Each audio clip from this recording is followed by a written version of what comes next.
এতিয়া নতুন মুখে চান্স পাব বুলি ক'লে অমিয় ভূঞা মোক আজিয়ে বেয়া পাই যাব দেখোন। বিপুৰীয়া সমষ্টিত বিজেপিয়ে খেলিব।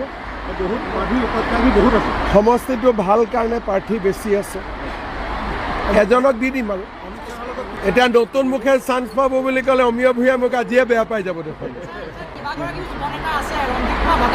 ইয়াতে যিজন মই কওঁ বিজেপি এটা পৰিয়াল, যিকোনো এজনে প্ৰাৰ্থিত্ব পাব, কিন্তু যোৱা 5 বছৰত অমিয় ভূঞাই বিপুৰীয়াৰ কাৰণে বহুত কাম কৰিছে, আমি সেইটোও পাহৰি যাব নালাগে।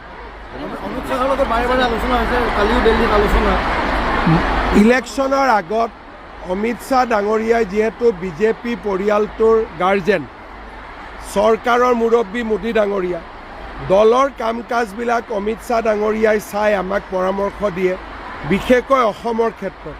গতিকে 10 দিন 12 দিনৰ মূৰত তেওঁক মই এবাৰ লগ পাওঁ, তাত বিশেষ কোনো নতুনত্ব একো নাই।